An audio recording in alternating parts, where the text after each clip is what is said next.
As you are all aware, due to the ongoing wars, sectarian conflicts, dictatorships, and refugee crisis, there has been a continuing academic interest in geographies broadly defined by countries which have a Muslim majority population. When it comes to the Middle East, North Africa, or Southeast of Asia, universities, research centers, and think tanks usually focus on urgent issues, wars, conflicts, security politics, ethnic and sectarian divides, which often undermines democratic, secular, and heterodox histories, as well as contemporary artistic articulations. Through its multifaceted programming, East++ will hopefully provide a stage for international collaboration so that we can break boundaries, eliminate compartmentalization and marginalization within practices. I am happy to report that East++ already have an amazing advisory board, and I'm hoping that we can develop a multitude of projects such as research projects, conferences, publications, regular lecture series such as this one, panel discussions, and workshops. East++ has received the Eugene Grant Faculty Incentive Research Award. I would like to thank Dean Susan Kessler and Provost Barry Pearson for their support for this timely initiative. So today's lecture is co-organized with the Multicultural Center and the School of Art and Design. I would like to thank Daisy and Diane for their administrative support. So I would like to introduce Wassan. Wassan Al-Khudhairi is the Chief Curator at the Contemporary Art Museum in St. Louis and the former Curator of Modern and Contemporary Art at the Birmingham Museum of Art in Alabama, where she organized Third Space, shifting conversations about contemporary art. Wassan was invited to be curator for the 6th Asian Art Biennial in Taiwan in 2017, and she was one of the co-artistic directors for the 9th Gwangju Biennial in South Korea in 2012, where I presented my work and I first met with Wassan. So she served as the founding director of Mathaf, Arab Museum of Modern Art in Qatar, and oversaw the opening of the museum in 2010. At Mathaf, she co-curated Sajil, right? A Century of Modern Art, and created Sai Huyo Siam Sarab Show. So please welcome Wassan.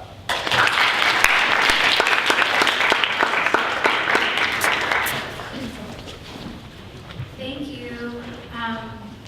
Thank you for this invitation. Hakan, thank you also for inviting me to be on the advisory board of East++. I'm really excited to see, the kind of activities and the projects that will come out of the initiative. You all should feel proud and excited that you're, at Purchase doing this kind of work. I think it's really exciting. It's very timely. And I think in the future will show that it was very kind of ahead of your time, so I think it's great. So when Hakan invited me today, he asked me to come and speak about my curatorial practice. So it's going to be kind of a history of time, over time, of the different places that I've worked and the kind of projects that I've done. So let's just jump in and I'll start. And if you have questions along the way, I'm not a script reader, so if you raise your hand, I'm happy to stop and take a question at any point as well. We can try to leave a little bit of time at the end. Let me see, I'm going to start my 45-minute timer. All right, so I recently joined the Contemporary Art Museum in St. Louis as of August. And what you're looking at here is an exhibition I curated before I was even in St. Louis, actually. There was an opening in the calendar between when I was offered the position and when I actually moved to St. Louis. So I quickly pulled together an exhibition here that you see of an Iraqi artist who is actually based in LA, has lived in the US for many years now, Hav Kahraman. The title of her show, Acts of Reparation, that you can see here in the first image. I think some of us were just talking a little bit about the context of St. Louis. What you'll notice is somehow, and I don't do this quite very deliberately, but somehow I keep getting pulled and attracted into these sort of peripheral cities. And it has been something that I think, without knowing, shaped my curatorial practice. I think being in a city that's next to the big city is a really interesting kind of context to think about curating and think about the role of art. And we can kind of talk about that as I talk about some of the different projects. But I wanted to start with a couple of images of CAM in St. Louis just to give you a sense of the space that I'm working with. This is a non-collecting institution. This is the first time, I mentioned that because it's the first time for me to work in a non-collecting institution, meaning this is a museum that does not have a collection and does not buy artwork. So it functions much more like a Kunsthal, really thinking about and sort of reacting to and creating a program that's sort of ongoing and changing and is not tied to a specific collection. This is the most recent exhibition I've curated at CAM. We do 3 seasons a year, and within each season we have multiple exhibitions. And I kind of just got thrust into it and started curating right away, really, like I said, before I got there. This is the work of Trent Doyle Hancock, a Houston-based artist. The program at CAM is sort of one that has a long legacy of presenting artists first, sort of museum solo exhibitions. We also like to produce publications and really use CAM as a jumping off point for supporting the artist's career. So not just doing, we were talking about this earlier, not just exhibitions, but publications as well. And this is our project wall, a 16-foot wall. You can see here a piece that Trent Doyle Hancock made for Ballet Austin. So I thought I would kind of start with my background and kind of how I got to where I am, because for me it wasn't really a very straight line. When I started in undergraduate at Georgia State, I wanted to be an Egyptologist. That was something that I was really excited and passionate about. I myself, I'm from Iraq. My parents are from Baghdad. I was born in Kuwait. And I think when I was studying art history, I gravitated, because of my own personal kind of history in thinking about the kind of glory moments of the Middle East, as somebody who my entire life as a person, there has been war in my country. And I think that when that sort of is the case, you want to find the moments of glory and beauty in a place. And I think, something to feel proud of about where you come from. And, when we moved here, it was right around the Gulf War. It was a really difficult time to be somebody from the Middle East. And there were things that my parents shielded us from, and I think those all kind of internalized into how I started to kind of think about, my own identity as a young person. And so by the time I got to college, I really thought that, ancient Mesopotamia and sort of ancient Egypt were these really amazingly magnificent moments in art and history.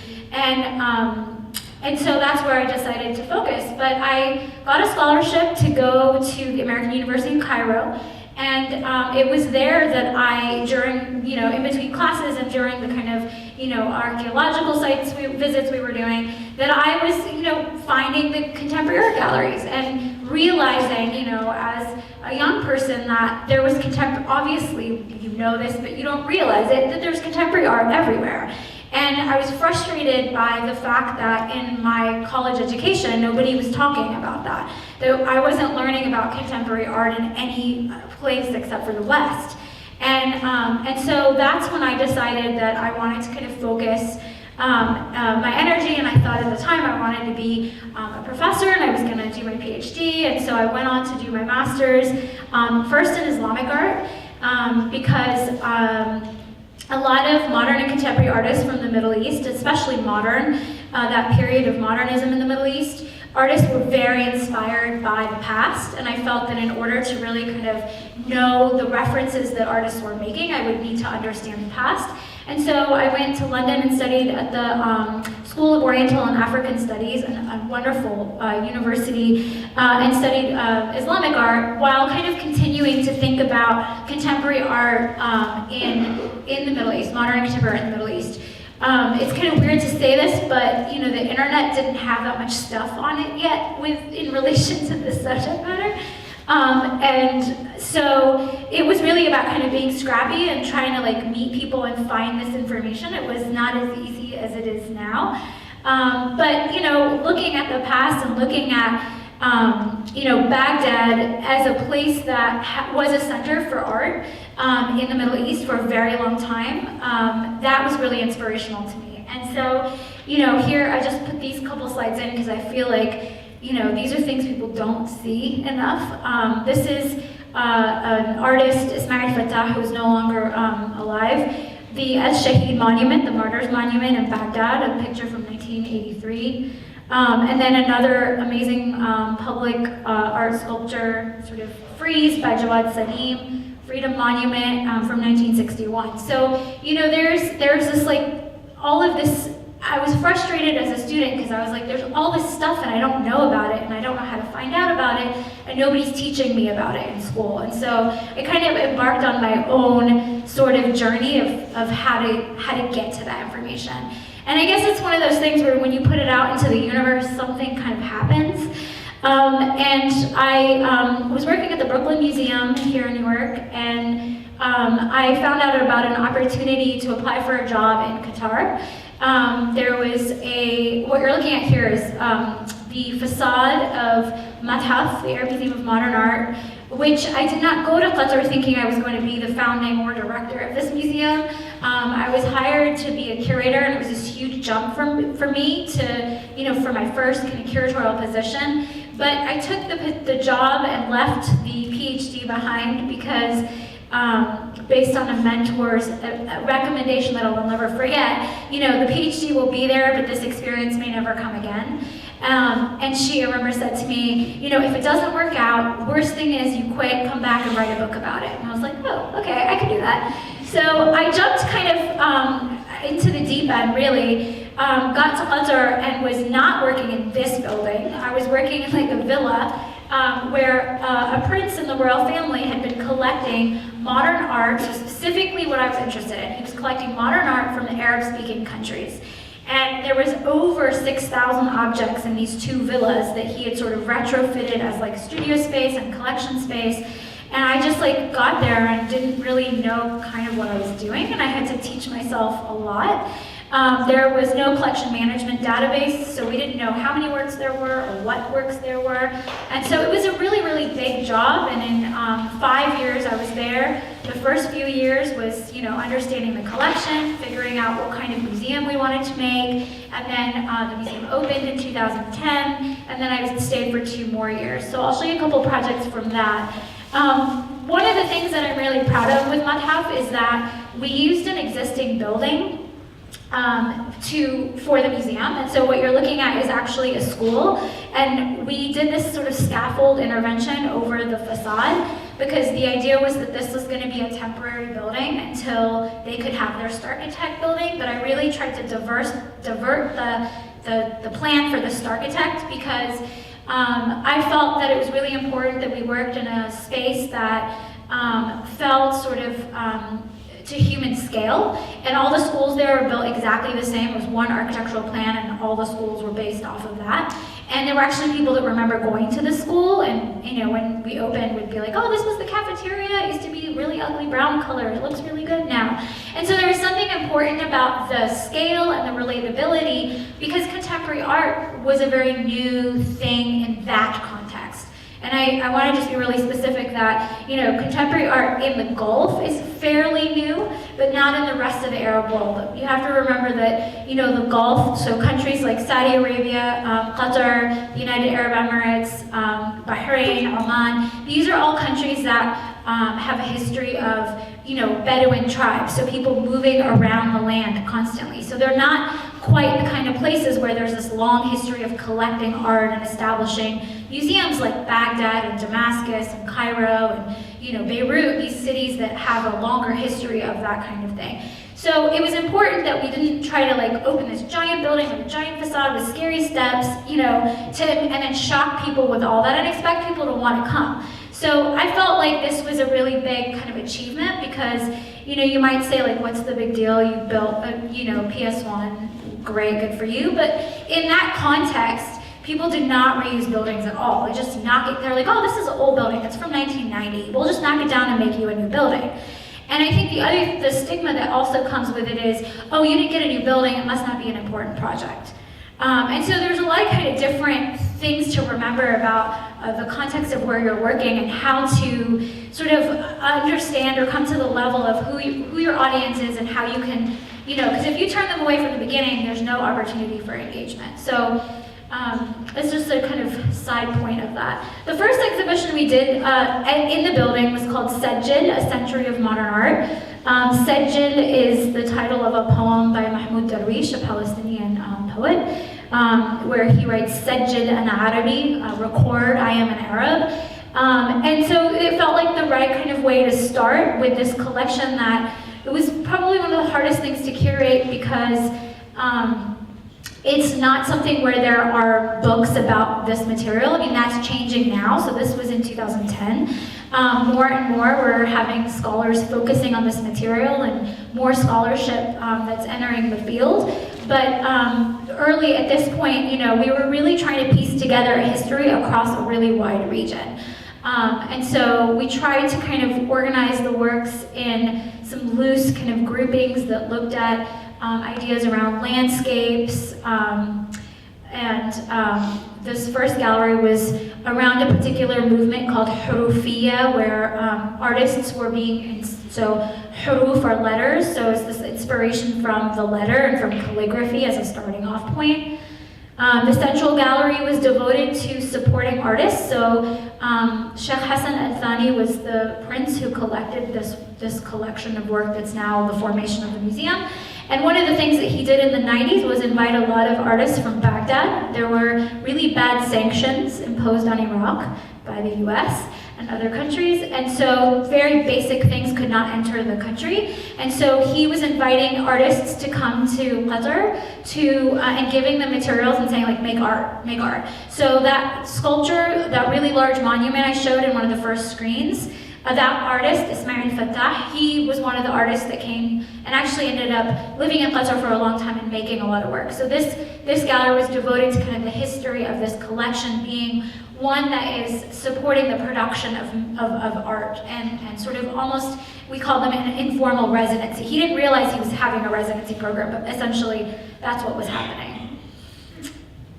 There was a whole section devoted on sort of the politics and art, and figuration.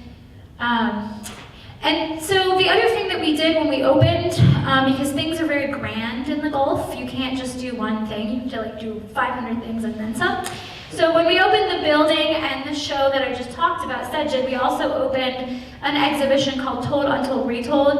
And I wanted to mention this because this was this amazing opportunity to bring in some guest curators who I worked with and curate a show where we had 23 artists make all new works of art. So it was a really kind of a show in a giant space that had all site-specific, large-scale commissions. The scale of this exhibition was just, I don't think I ever will create anything as enormous as that exhibition.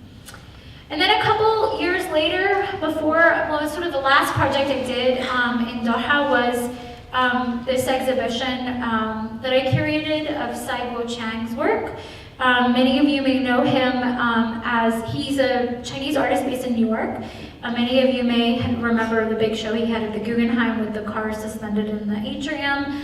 But he also works with gunpowder as a kind of primary material for his work. And this was an interesting project for me because Sai is an artist who likes to involve the community in the making of his work. So when we talked about doing a show in Doha, I was really specific about wanting to do something that felt like it was happening in Doha. Sai has shown work in a lot of different places, and you know, when you see a work in Bilbao, how do you know it's in Bilbao? If you don't look outside, you might think you're in New York. And so for me, it was really important that we talked about how to kind of tease out ways in which we could do an exhibition that felt connected to the place that we were in, where our feet were standing as an inspiration or starting off point. And because we could do some new commissions, that allowed him some space to kind of think about some new ideas. So what you're seeing here are some pictures from that project. We did a trip to his hometown, which is on the coast in Guangzhou in China, and through that research that we did, you know, there was this huge discovery that, and he knew this, but I didn't, that his hometown was on the Maritime Silk Road.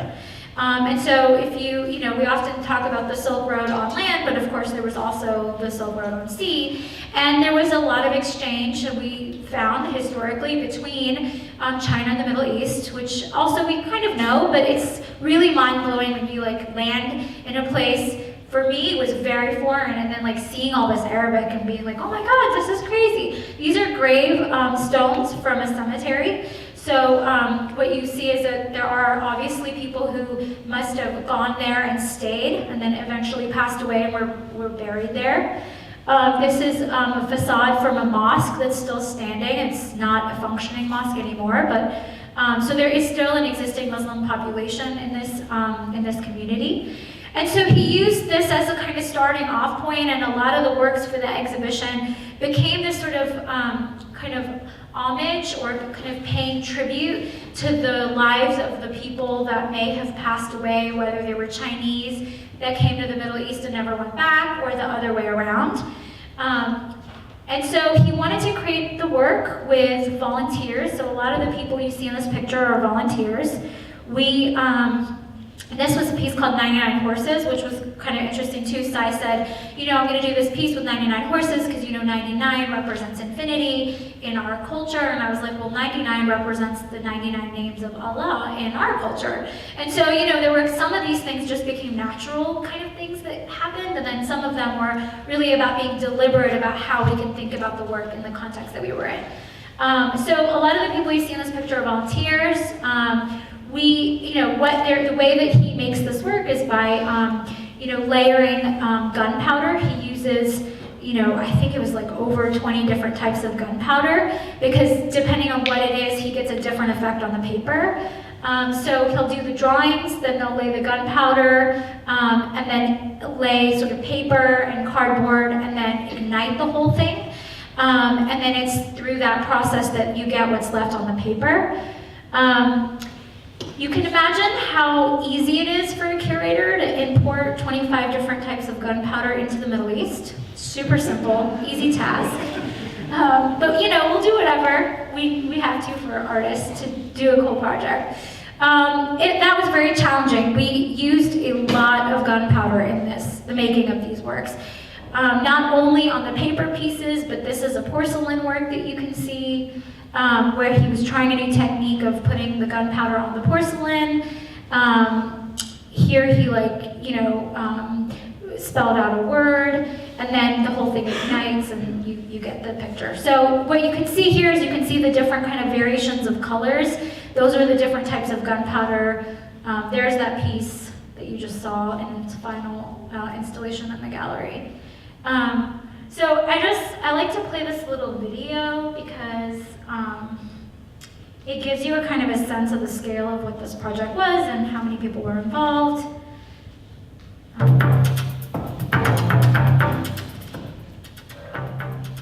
So you had to be 18 to volunteer because of, you know, liability and stuff. So we put stadium seating and had kids bust in to come and watch. To create an artwork is also new for them.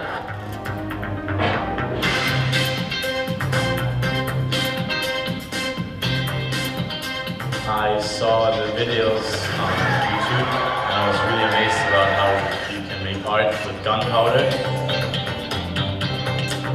This space we're using too is the large exhibition hall. Art to ordinary people and trying to bring an art just outside the traditional gallery space and outside of the so-called art world.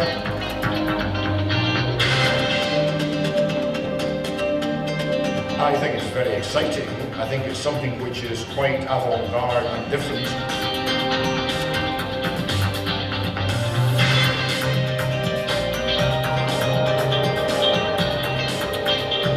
It has opened my eyes to things in a different way, different formats, different techniques.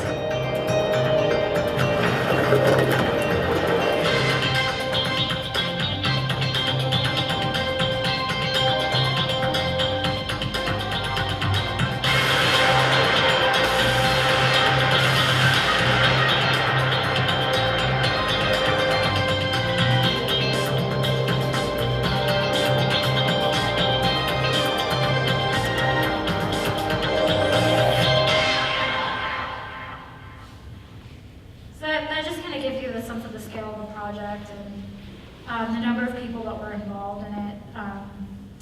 And I think what was also really important for this project, so we opened the museum in 2010. This exhibition opened in 2012, and I think it was, still very much that part of the initial kind of trying to build a community around the museum. And to build this kind of culture of museum going, which is not something that was a common cultural activity. And so what we were able to do is if you were involved in making this, then you had some ownership over, that's the piece I cut out, and you bring your family, you bring your friends, and you start to build community around the exhibition before the exhibition even opens, and then it opens, and there's a lot of kind of sense of ownership around the work. And so I think in a lot of ways it was a project that allowed us to kind of build our networks around the institution through the work and the process of making the work of the artist, which for me, I think, as a curator, feels like the most genuine way of doing that. This was one of the pieces he did in the lobby. I'll keep going. He also had a couple of sculptural pieces on the show that were really interesting. No animals were harmed in the making of this. And then the final kind of part of it was this explosion work. So some of you that are familiar with his work will know that the explosions are, he doesn't call them fireworks, he calls them explosions. Using gunpowder are a big part of his practice as well. They're the sort of performative aspect of it. So there was a series of these that we did, it was one performance with a series of explosions.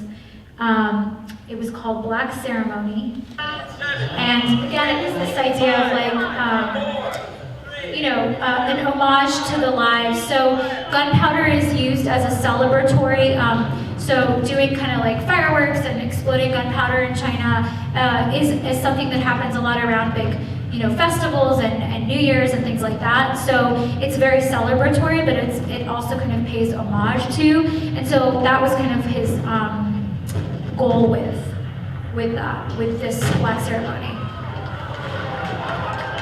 And I think it's still his largest explosion piece to date.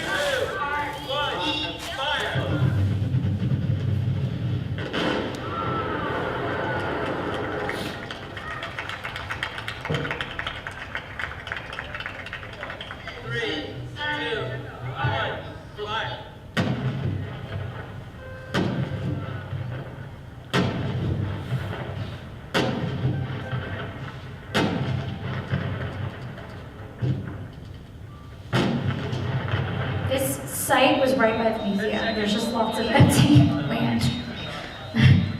Anyway, you get the idea. 3, 2, 1, fire! There was a fireball, there was people jumping back.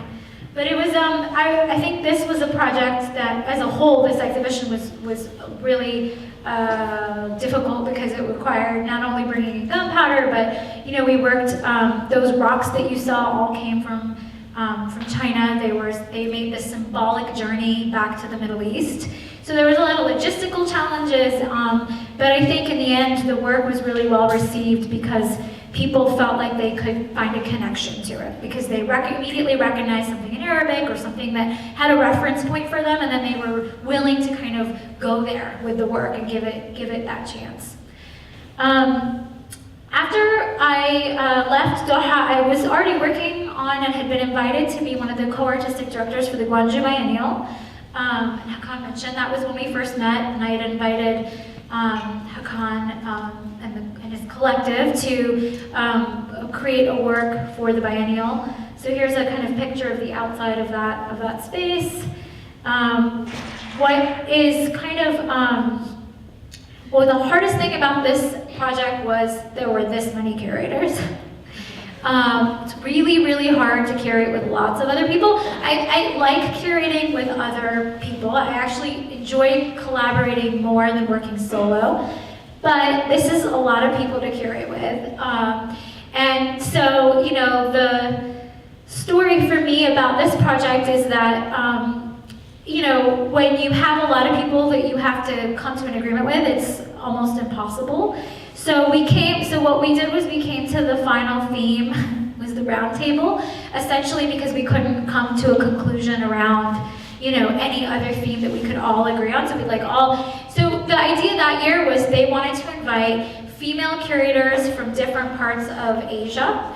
And what's so kind of symbolic about this project for me is starting to really think about the Middle East as part of Asia. And that's that kind of started with Sai's project, going to China and kind of understanding and rehashing the connections between the Middle East and China. That was like the beginning of it, and then this was an opportunity to really kind of go even further and start to think about, okay, yeah, so this geography this is all part of Asia, what does that mean? And how can I think about that? How do artists think about that? But it was also one of those kind of projects where you're like, oh yeah, okay, you can learn something even though you aren't super proud of the project. Like, it was a good project, but I think it was failed in that we could not together create a cohesive exhibition. And I feel very kind of aware that was the result of this project was that. However, on a kind of individual basis, I had a wonderful experience with the artists that I worked with. We were able to commission. I chose to use a lot of the funds that were assigned to me to commission new works of art. So I just put an example of one here. This is a work by the collective The Slavs and Tatars. They are interested in kind of thinking about the region east of the Berlin Wall and west of the Great Wall of China. And this is a figure, Mullah Nasruddin, that appears in multiple languages all across that region in folklore as this figure who is this kind of like buffoony guy who's sort of a bit like corny and stupid funny. And he represents sort of a little bit about how we see or we think about history. So he is always facing backwards while the donkey is moving forward. And so this project was to create this sort of sculpture that we produced in Gwangju, which was also another challenge. It was a language challenge. It was, these guys make the horses on carousels, on like merry-go-rounds. That's who we ended up working with to make the piece, and I served as the core in between these guys and the artists because they couldn't be there the whole time. So there were things like, oh, his nose isn't the right angle, or like I'd have to go back and kind of communicate like his nose isn't the right angle. And then eventually it was installed in this big public courtyard space with the idea that you sit on it and it kind of rocks back and forth. And so it's also kind of playing on the humor part and playing on this sort of character that appears in lots of different contexts and histories. And then I went to Birmingham. I joined the Birmingham Museum of Art, and it was an exciting opportunity for me to go back into working in a larger encyclopedic institution. But also I think Birmingham as a context was something that I was really interested in as a place that, has important significance to the history of, this country. And some of the figures and activities that have happened in Birmingham, I think, are ones that resonate very loud and clear. And so this was a challenging place because I think this museum opened in 1951. And it wasn't until 1965 that you could visit if you were African American. And that was only because like the federal laws changed, I think, not because of anything else. So 1965 is not that long ago, and I think that that is a part of the history of this museum that's still being tackled, right? Like there are still people in the community that feel like the museum is not inviting, but also not interested in their story. And that's something that kind of stuck with me. Like I got there and I was, just trying to understand. And as the contemporary art curator in a museum like this, you're like the last collection that was added, right? Like, it's like there's, all the Wedgwood in the world. If you don't know what Wedgwood is, you're missing out. But like the largest Wedgwood collection out of England is in Birmingham, Alabama, because it's easy to look at Wedgwood, right? Like it's not gonna upset you, it's not gonna make you think about real things. And so there's a lot of decorative arts, and there's a fantastic collection of Asian art. It's a great collection museum. But I felt like, as the contemporary person, that the collection for contemporary art was quite overlooked and not engaged with, and wasn't being, used to kind of invite those visitors that felt like the museum didn't care about them. The collection was great and has great depth, and there's a lot of stories to be told, but it wasn't happening. So I'm going to skip through these. I started doing a number of public programs. So, the thing about like getting hired on to go to a new place, you can't just do a show right away. You can at CAM, but that was different. But in Birmingham, you couldn't. In Encyclopedic Museum, you kind of have to like wait your turn. And so I was like really anxious. I was like, well, I don't want to wait. So I started doing some public programs, just bringing in different voices to have conversations that I felt people would be interested in having. So, someone like Rick Lowe and Project Row Houses, I think, is a really interesting learning opportunity for Birmingham as a place that's like, kind of slowly changing, and people are thinking about the role of artists in real estate and all this kind of stuff. Glenn Kino did a project with Tommy Smith, so that was really awesome because Glenn and Tommy came, and it was such an awesome program. And then Sophia Maria is an artist that is actually from Qatar. She's half Qatari, half American, and so she came and did a performance. Actually, after she had her little show here at the Whitney, she came down to Birmingham. And so my first kind of goal was to just get to know the community, create these programs. And then when I couldn't do anything in the building and I didn't want to wait anymore, I found an empty space downtown and decided to just do a very temporary kind of satellite contemporary art space. And my director was supportive of it, but her big question was, I want people to come to our building. Like, this isn't going to get people to our building. And so I told her that what I wanted to do was create a space. It wasn't that far, but people don't walk. It's kind of funny because if it was here, everybody would walk. But there's a park, and it's like the park is like the blockage in people's brain. And so just across the park from the museum and 3 blocks down was the space, and it was owned by a law firm, and they stored all their extra files, and so they offered to clean it out and let me use it.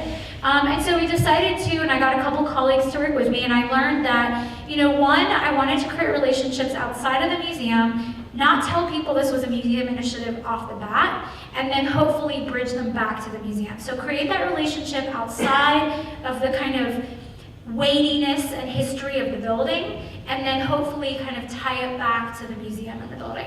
So for 5 months, we invited 2 hosts, 1 visual artist and 1 creative person, and we created a zine, and each month they populated the content for the zine. They got the space, so an issue that even though there's space everywhere in Birmingham, people, the 3 people that own all of it, just hold on to it. So artists don't have spaces, there's no studio program. So we created this opportunity that kind of brought a lot of these interests together. It offered a space for 2 artists to work in for a month. They could use it however they wanted. And then it created the opportunity for us to create the relationships that we wanted. And then the only request of them was they didn't have to make anything if they didn't want to, was to do a public event at the end of their month. They could be whatever they wanted. In the end, I think everyone made work. Yeah, everyone made new work. And the pairings were interesting. So we had a chef and a visual artist, a dancer and a visual artist. We had a scientist who was working on cancer and molecular research, and a visual artist. So the idea was to kind of create also a cross-disciplinary conversation. And it went really well, and we got a really large number of people to come out. We graffitied all over the windows to, you know, the place was not ideal, but it was a free place, so we were like, we're just gonna make it work. And then what led to what happened after this was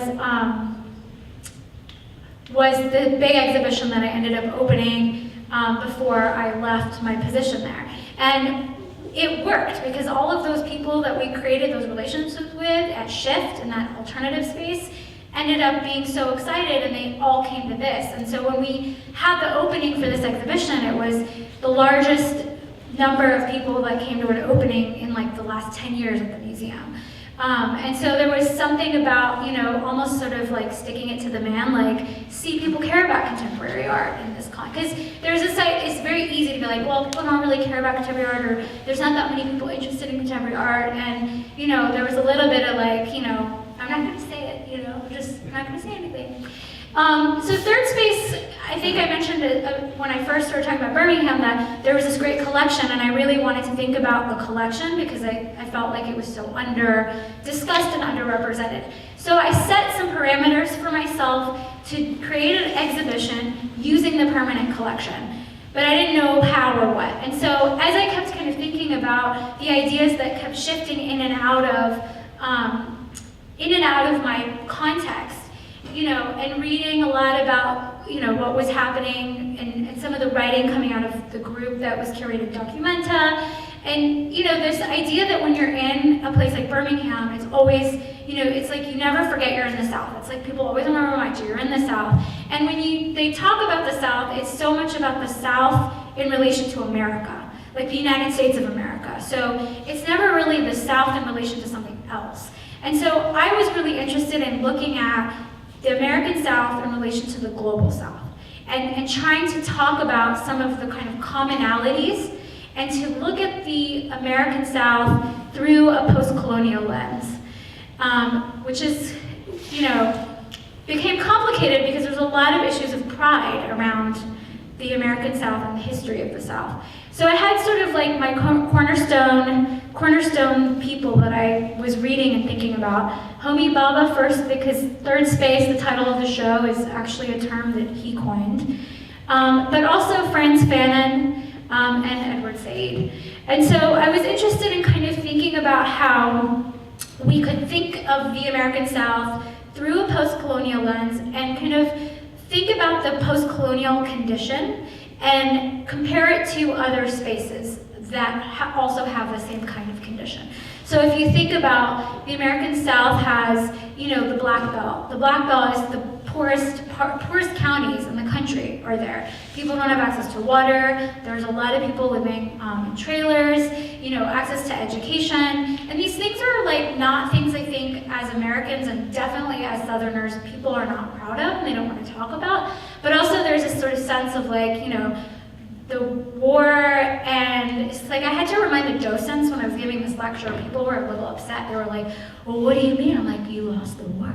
Like that happened. That's part of this history.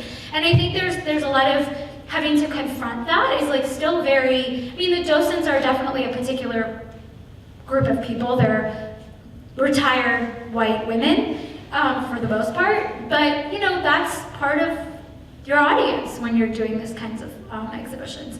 So what I did was mine the collection to look at works that would help create these kind of opportunities to have these conversations around kind of a number of, I sort of organized it in some themes, sort of set sections that were very broad.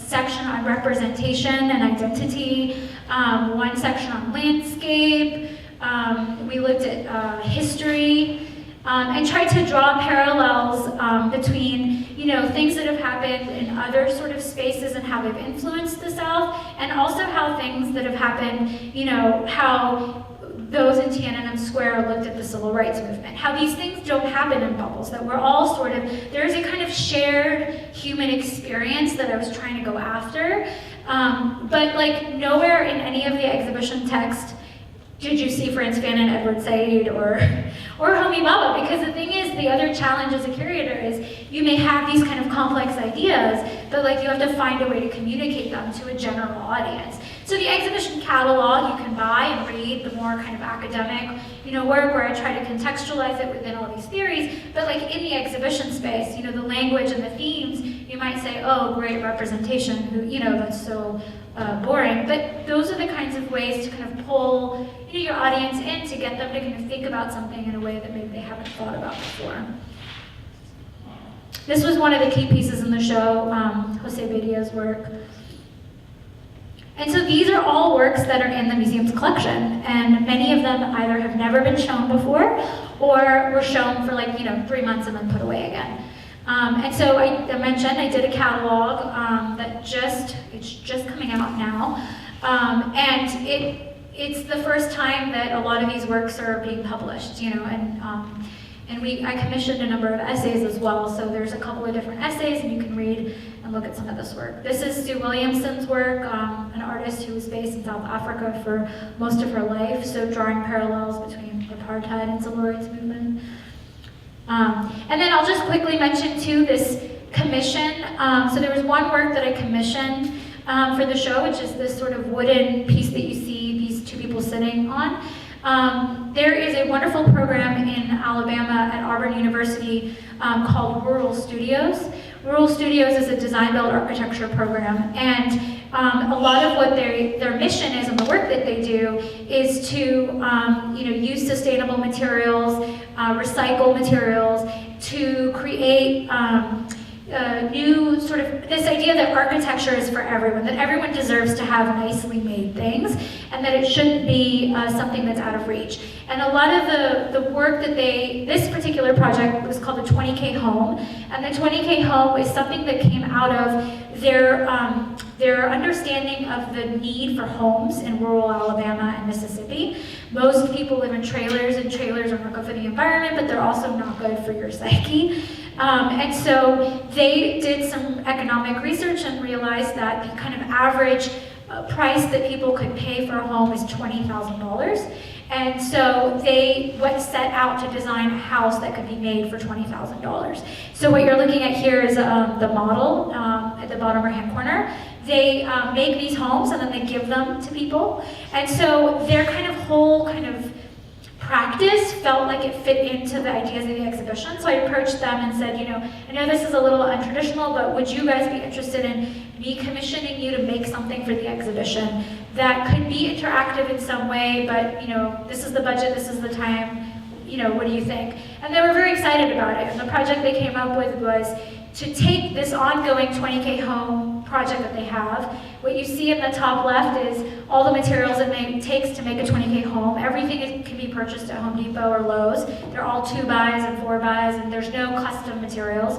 And they brought all the wood, which is what you see on the truck, to make a home, and then they built this structure for the exhibition. And then after the exhibition is over, they'll come and collect. They also built it in a way where they couldn't destroy the wood, because after the show, they'll come and collect it and take it back and build a home with it. So here you can see the models of it on their campus, and then here it is in the exhibition space. Okay. So thinking about going back to this sort of interest in thinking about the Middle East as part of Asia in this larger context, I was invited to be a co-curator for the Asian Art Biennial, which opened in September last year, so 2017. This was a very different project from Gwangju in terms of the number of curators and sort of how it happened. Chao Yu was our lead curator and the curator from the National Taiwan Museum of Fine Arts, and she chose to invite 3 curators, myself and Kenji and Ade, to work with her to curate this edition of the Asian Art Biennial. the title of which was Negotiating the Future, something that we came up with together as a team. And it was a kind of another opportunity to think about, here we are with curators and the Minister of Culture, and to think about I go back and forth between, being somebody who's like, yes, I'm very interested in artists from the Middle East, that's something I want to explore, but then kind of saying, okay, but I don't want to regionalize, I don't want to, put people in boxes, and then you get an invitation like this where they say, okay, we want to think about the Middle East as part of Asia, and so we want someone who knows about artists from the Middle East to participate and invite artists to participate. And so, I haven't come to terms with how to sort of deal with it. I feel like there's a lot that I learn when I participate in these kinds of projects. Not only do I meet curators from all over, but also be exposed to artists from other places, but those sort of commonalities start to appear more and more as you're sort of exposed to artists in different contexts to work in. So it was an experience that I think, I'm continuing. I mean, it was just this fall, so I'm sort of still unpacking some of the thoughts that came out. I gave a paper at the biennial about how does the Middle East fit into Asia. Not that I had the answer, but just like kind of trying to tease apart what that means. Here's a picture of Wafat Bilal's work in the exhibition, and I'm like running out of time, so it's a really great piece. You should look it up. Here's some more pictures. This is a collective of Shuruk Samahat Talib. And this wonderful piece by Bushra Khalili that we also included. Okay, I'm gonna end there because I just hit my 45-minute mark. And maybe see if we have any questions or conversations that we want to have.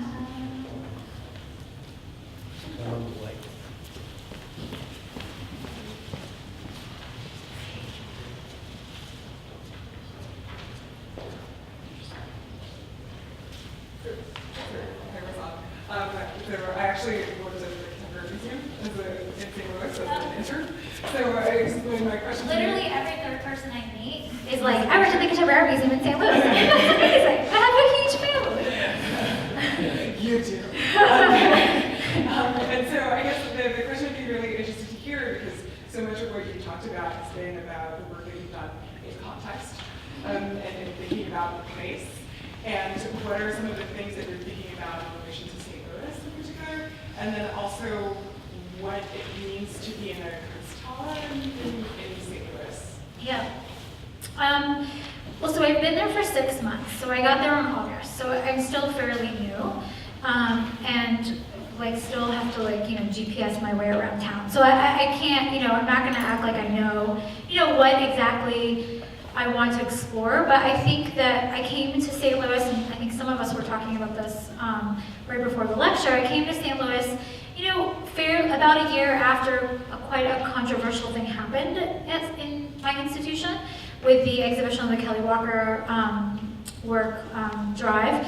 So I think that for me, what I'm interested in right now has been just listening and talking to people, and I've been trying to get out and sort of talk to artists and curators and find out what people's perception is of the institution, but also what are people talking about, what are people interested in as I start to think about how to shape the program there. There's definitely certain things that are kind of bubbling up as things that I hear a lot of people talking about. I mean, obviously, Black Lives Matter is a really kind of important part of the dialogue, and soon after I got to St. Louis, there were 100 days of protest because of the Jason Stockley acquittal. So there's been, I think sort of race is a big part of the conversation in St. Louis, but there's also really interesting conversations around nuclear waste. And Missouri being a state that has brought in, willingly, one of the only states where you could dump it, and so there's all these sites you can visit, which is kind of crazy. And so, that's having spent some time in Taiwan, I got back, one of my ideas is maybe we should do a show on nuclear waste and bring, some ideas from St. Louis and artists from Japan. There's so many artists dealing with nuclear waste after Fukushima and so, trying to think about how to take a kind of issue that's happening locally, but try and have a larger dialogue so that it's not such an insular dialogue related to the place, which is important. But I think what's more interesting is like, how do you then put it on a bigger stage and then have other people engage with it? And because sometimes I think that there can be different ways that artists work that maybe an artist in your town isn't thinking about. So, you know, there's a lot of artists in Southeast Asia working in social practice, like very immediate kind of ways. And I've been thinking a lot about the work that they're doing, like this one collective is doing in Indonesia, that could be super interesting to think about in some way in relation to having a conversation with the police in St. Louis, for example. So like, I'm trying to kind of like think about new ways of approaching the issues that are relevant in the city. You know, there's also a huge Bosnian community in St. Louis, like the largest. And it's a Bosnian community that's mostly Muslim or interfaith, because those were the people that the country was bringing in as refugees, that the US brought in as refugees because, you know, they were the most vulnerable. And so, you know, there's certain things I think that are things that I'm sort of noticing. But I think the first year of any new place is just kind of like have to let things wash over you and just get out there and talk to people and, you know, kind of feel it out. So I don't know what I'm going to do there. I mean, I'm working on several projects, and some of them are like inherited projects, and some of them are things that I'm starting, you know, artists that I think would be interesting based on some conversations. But in terms of reshaping the program, I'm sort of still in the very big picture thinking about. Yeah. Wait, what was your other question? It was about the Kunst Hall. Oh, the Kunst, yeah. Well, so I think there's, I was saying this to Hakan this morning, like, you know, part of me sometimes feels like I'm missing a limb to work in an institution without a collection, because I feel like that's like the cornerstone. That's, even when you're doing a new show that's not collection-based, you kind of like are aware of and reference your collection, and you're always thinking like, oh, maybe I could get this piece acquired, or maybe I could, you know, whatever. But I think with it not having a collection, there's also the freedom of like, oh, I can do anything, you know, and like, because we also don't have collections in the building, like, we don't have to, like, you know, we could have an artist pour chocolate syrup on the floor, and it's fine. But like in Birmingham, like I had an installation that had a plant, and they would not let me have a live plant because, you know, it could affect the paper in this, you know, gallery next door, you know. So there's a sense of kind of this freedom of that, but I feel it feeling it more as pressure, because it's like, well, now you have no excuse, you better perform, you know. And so there's a little bit of pressure of like, okay, well, what, you know, what am I going to do now? I don't know. Questions, thoughts, comments?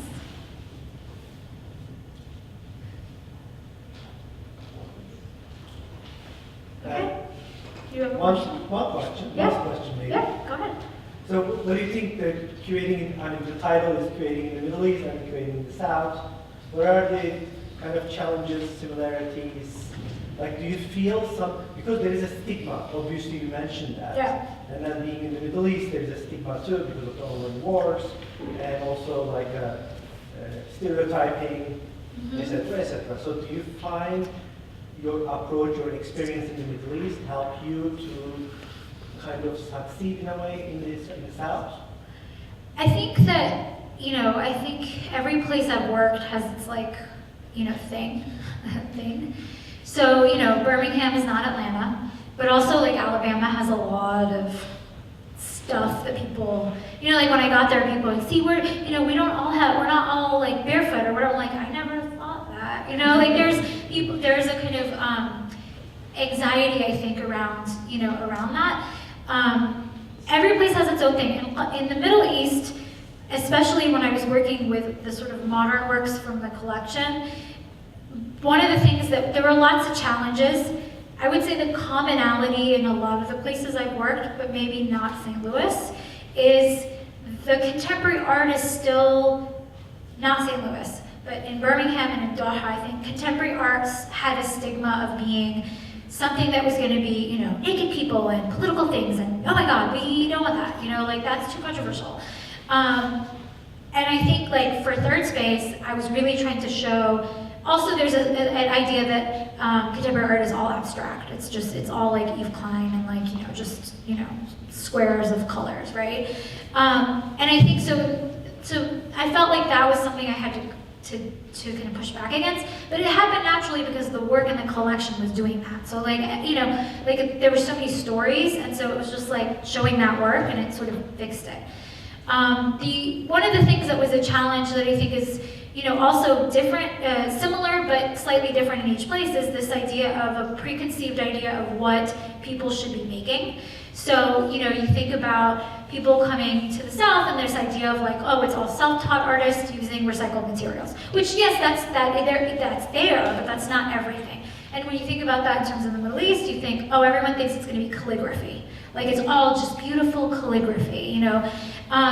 So it's, you know, how do you kind of, you remember these things, but I don't want to intentionally curate against them, because I think that's not productive. Like, I'm more interested in finding a new angle and kind of, you know, trying to create a new dialogue within a conversation, or, you know, within an existing kind of scholarship. But those things are kind of there everywhere. I haven't been in St. Louis long enough to be able to tell you what I can learn, what I can take from other places to apply there yet. So I don't know yet, but I don't know. It's hard to kind of distill it as like the one thing, you know. I think they all sort of, it all mixes together somehow. Yeah. I'm just curious about like what are any, do you feel like you have misconceptions that you want to like dispel about curating or like working with art, specifically in the Middle East, like in a country like Qatar? Like, because that's, I don't know if that's like a weird question or not, but I'm curious. Because I think we want to talk about work from those areas or work that exists there. Like when you start to talk about it, when I say where we've been brought to like a Western context. I mean, working with artists there is just like working with artists anywhere, really. Yeah, I don't know. I mean, the thing that was difficult at first, and I think that's changed a little, is that the infrastructure for art in Doha just was non-existent. So that was very difficult when I was there, because it was, you know, there wasn't like spaces for artists to have studios, or in a formal kind of official way. Or, you know, materials were really hard to get for certain things, like basic materials. But I think that's changed now. There's much more of that happening. But I mean, when I worked with artists over there, I mean, there was the misconception. It's a misconception, sort of. So, you know, people wanted to come and do really extravagant projects there and expected that we would just give them all the money in the world because, oh, it's a rich country. And yes, it is a rich country. And there was a lot of money being given to art when I was there, but not to me. I had to like fight for it. So, you know, it was much easier to get the money if you were at the Museum of Islamic Art, but like, you know, for contemporary art, it was like, I had to advocate to get some money allocated to do the projects that we were doing. So I think that was a misconception artists came in with, being like, oh, you know, Qatar wants me to do something, you know, I want to spend $1 bajillion. And you're like, okay, hold on a second. Let's like manage that expectation a little bit. But I don't know if that answers your question. I mean, in terms of like working with artists, I feel like the process is fairly similar. Yeah. Yeah. Hi. So I have 2 questions. You mentioned some point early in your presentation about you curated an exhibition feeling genuine, and I love that concept. And I thought maybe you could speak a little more about that. And then the other question is, do you consider curatorship to be an artistic practice? Okay, so I guess my comment about being genuine is, it's something that I try to just, it's something that I like want to live by. It's like my own kind of way of approaching what I do. And maybe to kind of tag on to your second question, they're kind of interrelated questions. I don't see not all curating, but for me, I think everyone has their own approach, but for me, I don't see it as my own artistic practice. I see my role as an intermediary or a mediator between artist and audience. And I think that's like, if I had to like elevator pitch what I do, that's what I would say. it's not about pushing my ideas a lot of the time, it's about facilitating what an artist would like to happen and finding a way to kind of communicate that to a public. Because sometimes I think we all do this. We're in our own world and we think everyone knows everything we know.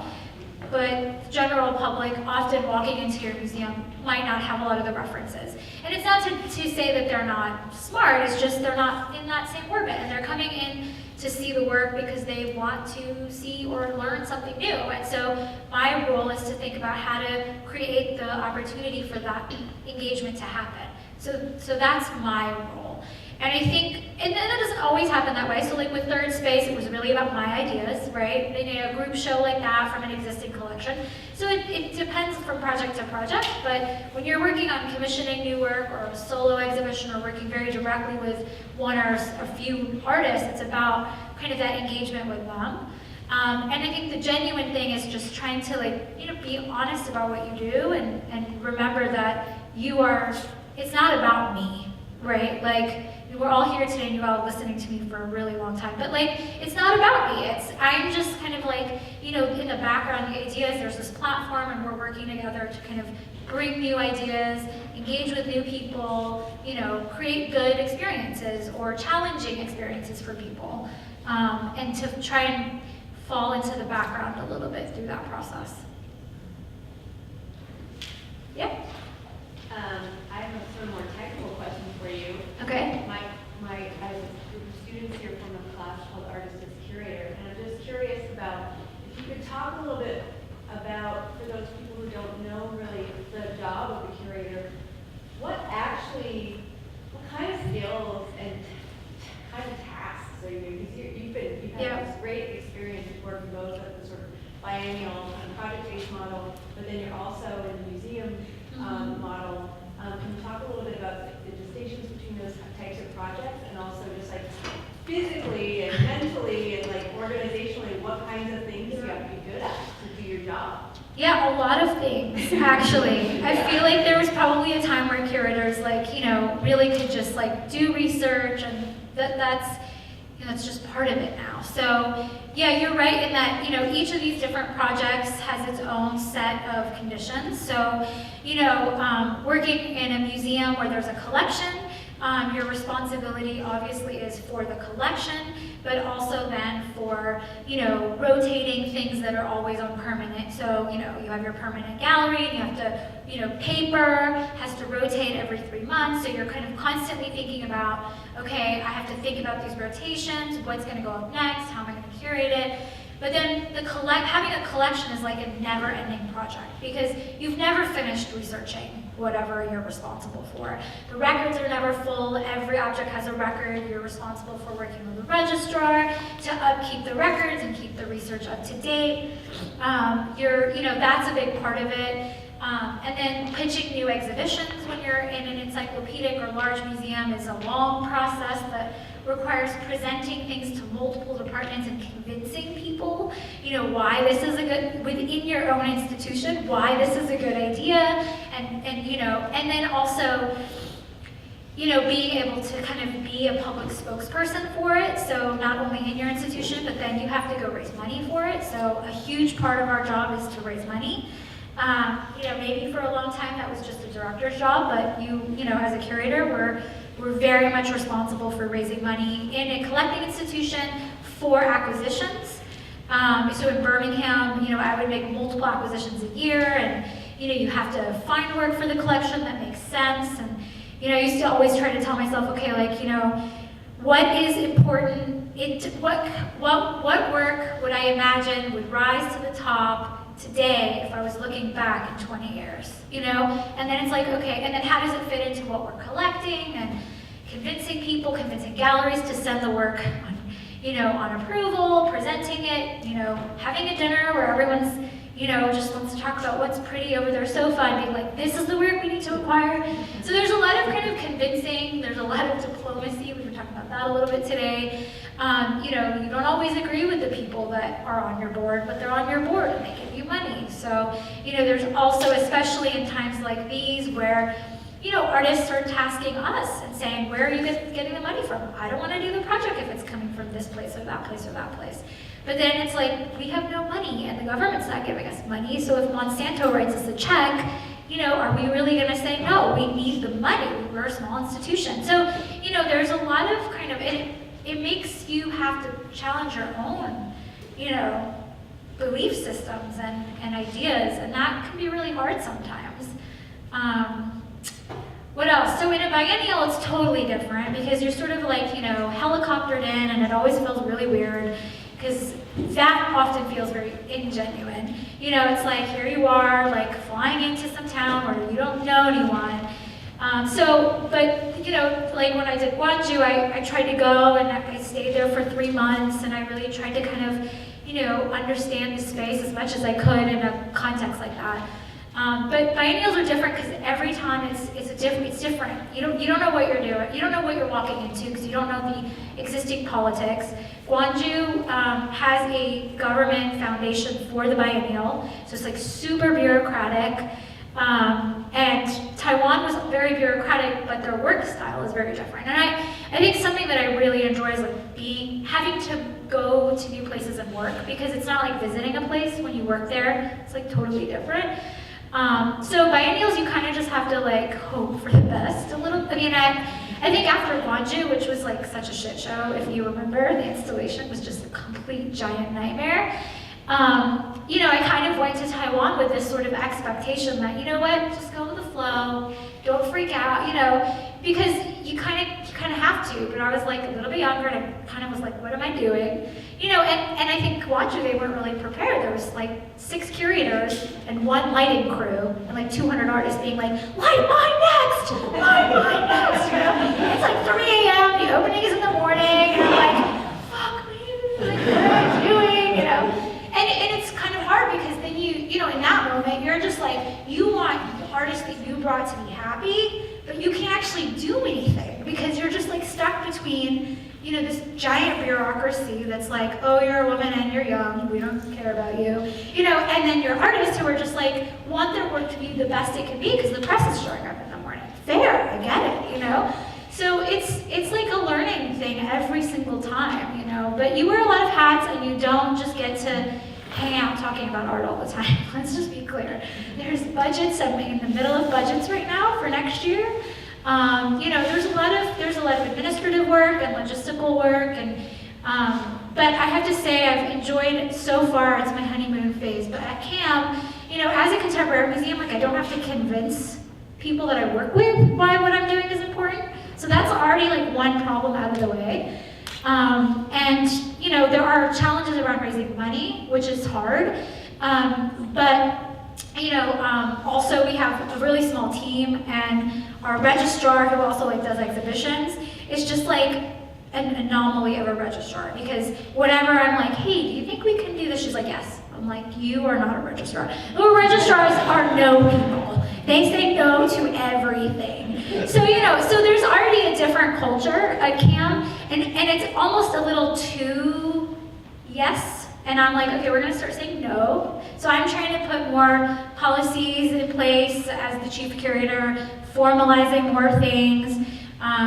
Going through, we're not an accredited institution, and that's something that I have put to the top of my list to work with our director and the director of learning and engagement, who's like really on board. It's really, I think, important for us. So, there's also sort of larger policy issues that I think, the further up the chain you are as a curator in your institution, you are involved with. I manage a team of people as well, and some of that is like part-time crew that comes in. So it's a lot of different hats. But that's what I really like about it, because I'm a kind of busybody person. So I really enjoy sort of being able to switch back and forth and, shut my door and just, try to read an article once a day is like, something that I think is really important. So it's just different hats and brains, and it's good. It's challenging. Thank you very Right. much.